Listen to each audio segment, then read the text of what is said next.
Hey guys, Lee from straightwoo.com here with the full moon in Capricorn reading. This is quite a heavy full moon. Lots to say here, but before I get into it, two words here to say.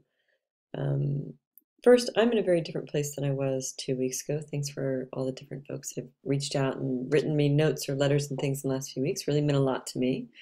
I hope everyone else is in a different place too.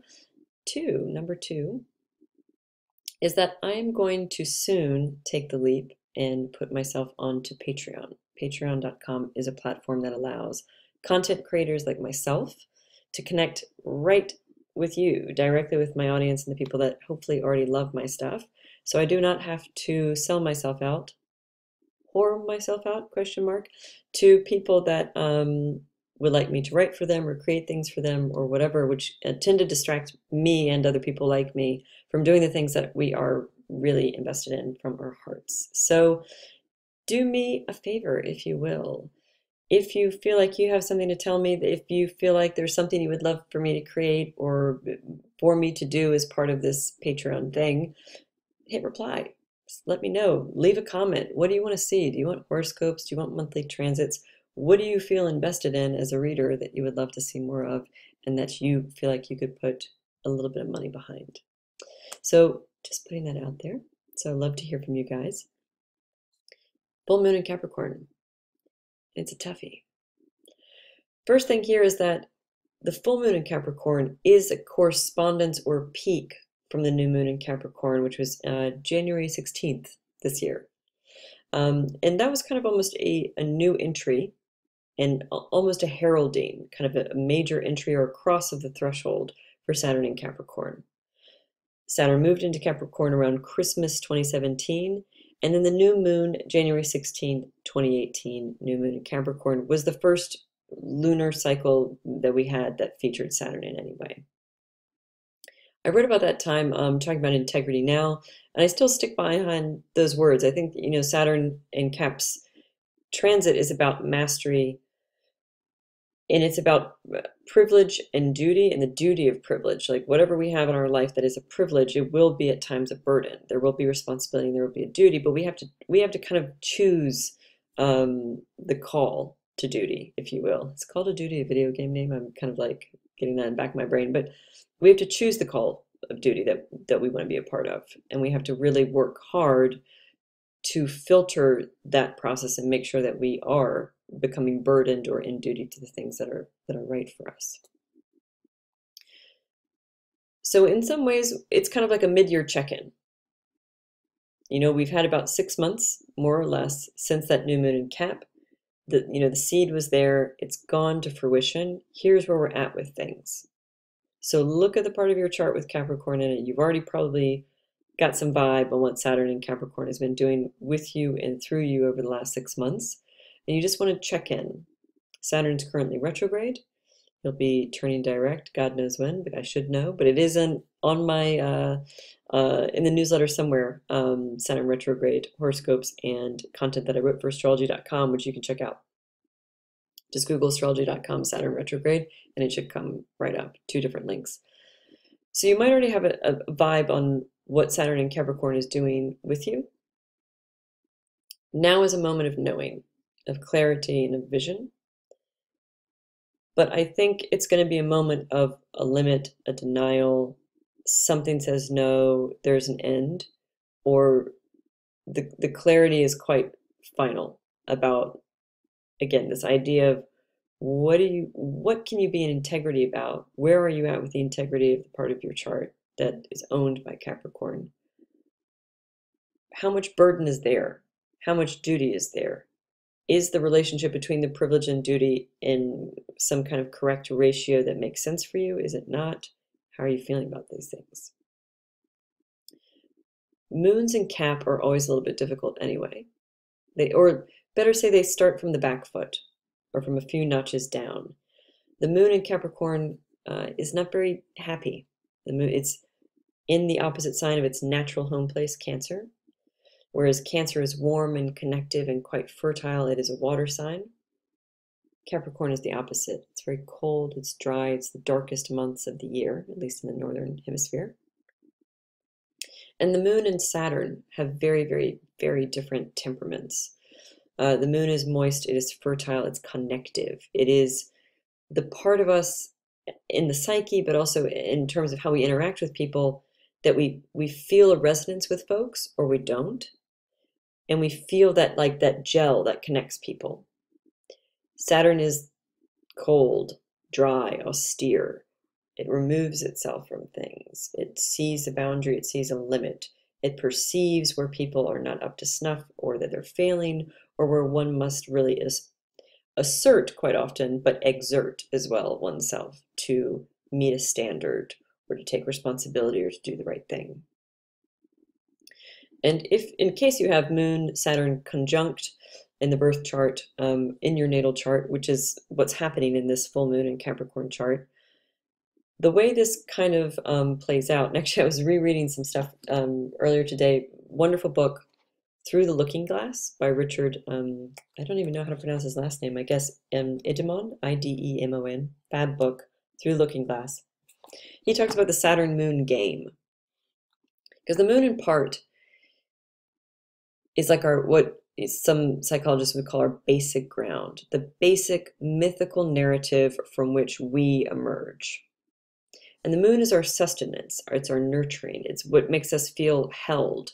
If the basic ground is this psychic place from which we've sprung as a being, the moon is the vessel of that basic ground.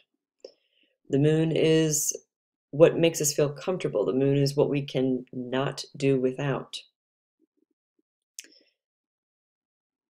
And Saturn, Saturn again is the opposite, very, very difficult. So the Moon-Saturn game, and Richard gives this example in his book, I think it's really a good one, is maybe your inner child, your nurturance, your body, your feeling, your emotional body says, I need food, I need a piece of cake today. And Saturn comes around and he criticizes, and it's, you know, hey fatty, you don't need a piece of cake, what you need is to get back to the gym, and if you don't take care of it, no one's going to love you, and also, you know, you look bad in that dress, you need to be around these people next week. It's quite heavy.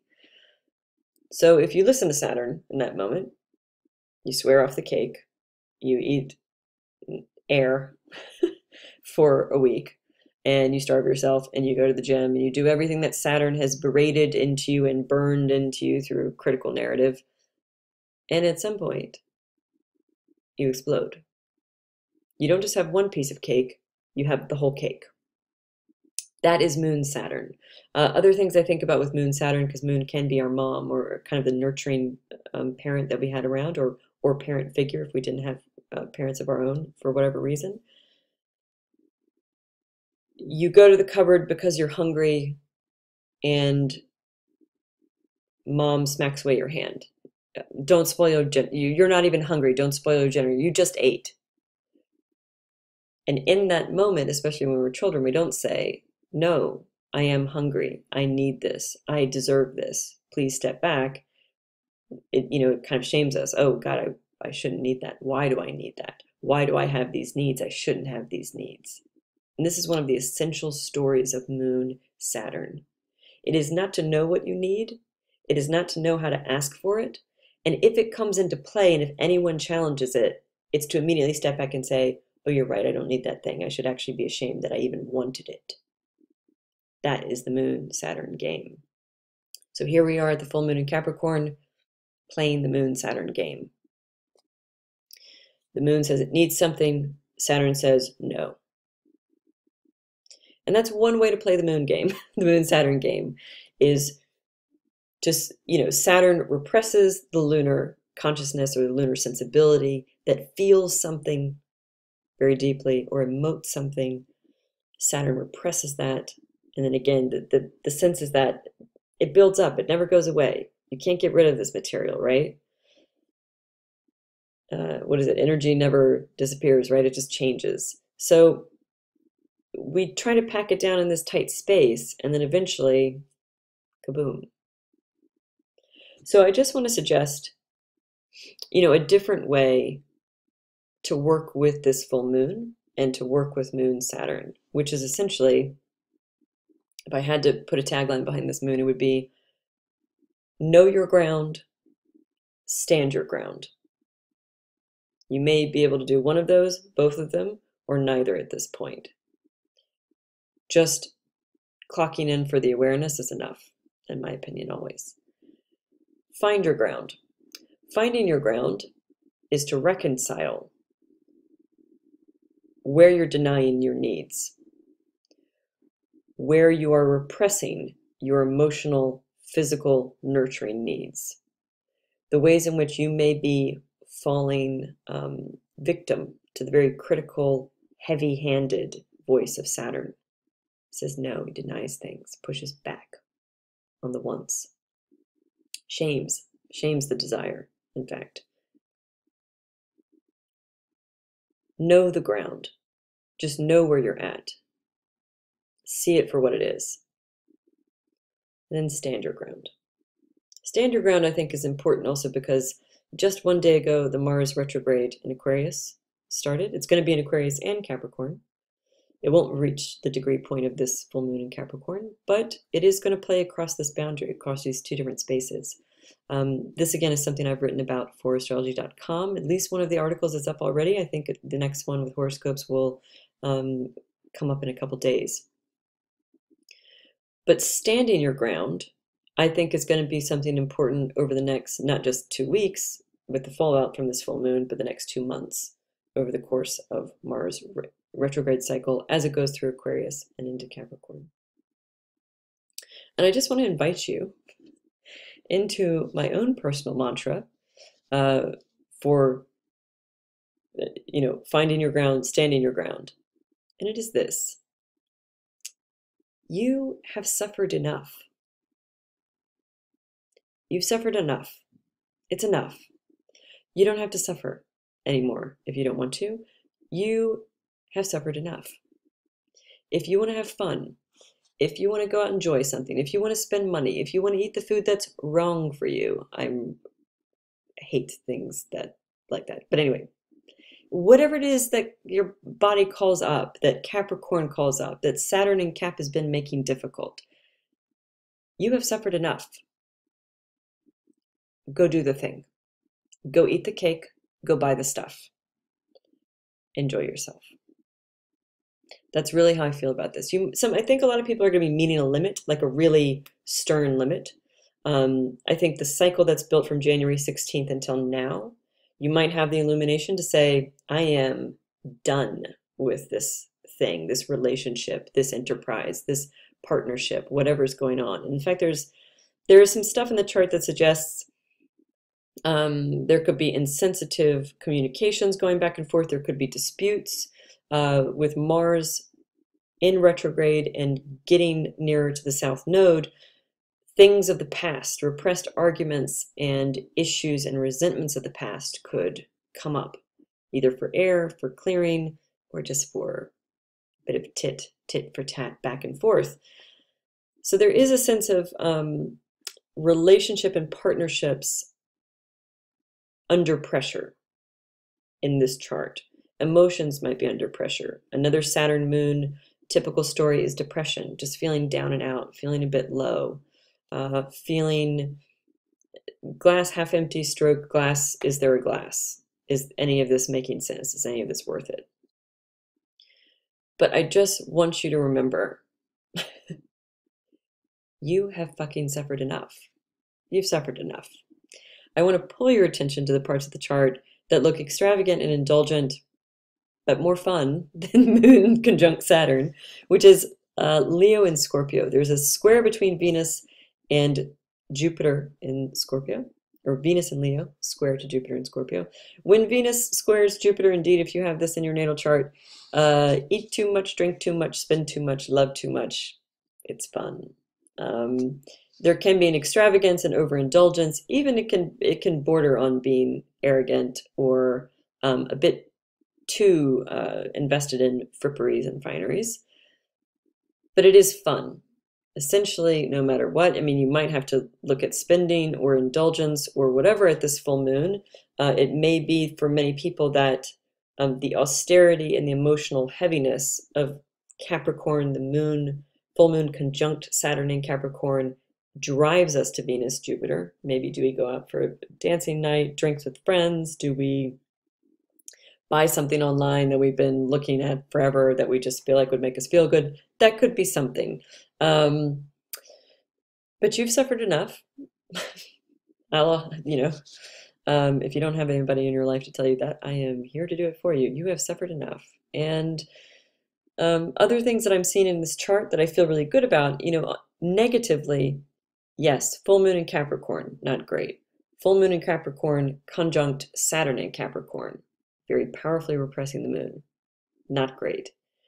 Sun and moon, both T-square, square to Chiron and Aries, not great. Again, I sense painful limits or ends or denials. For some of you, you will be on the giving end, some will be on the receiving end. We're all in different parts of our process, so that's fine. But very, very positively and interestingly, there is a trine between Uranus and Taurus and Moon and Capricorn. Moon and Saturn in Capricorn, for that matter.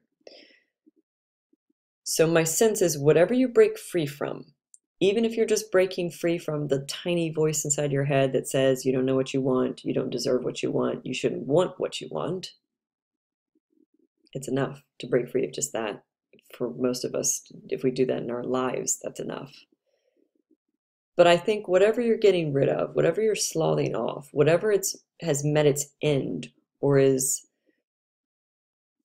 can no longer be entertained with the full light of the full moon, the knowledge that you have in hand, everything that you've seen and experienced over the last 6 months that has taken you to this certain place, it's to break free, it's to get out of this thing, it's to innovate, it's to move forward, it's to almost forget the past 6 months entirely. It's almost like you can just flush it down the toilet at this full moon in Cap and just look forward. So I think, like I said, this is about checking in with Saturn in Capricorn, 6 months check-in. It's about finding the ground you're in and standing in it. Standing your ground, making sure you've got the boundaries in place. And from my point of view, making sure that you have already suffered enough. And the way to work with this full moon in Capricorn conjunct Saturn is not to indulge the part of you that almost wishes to be split asunder by it, but to remember everything that you've done in the last 6 months, to see how far you've come. And even if the only thing that's changed, if we can even call it a change, is that you see something just a little bit more, it's enough. So I think that's it for me, my friends. Full moon blessings to everybody. Sending all of you super good vibes. And once again, if you feel so impelled to send me a message about what you would love to be a part of supporting my work in, is it horoscopes? Is it monthly transits? Is it articles about asteroids? Is it more online courses? Whatever. I'm so ready to hear back from you guys and get some insight on how I can do more for you guys, because that is, I've realized more and more in the past 6 months, that is the thing that makes me excited to do this work, is connecting with you guys and sharing the things that are really from my heart. So thanks for listening. This is Lee from straightblue.com, and I will see you guys again soon.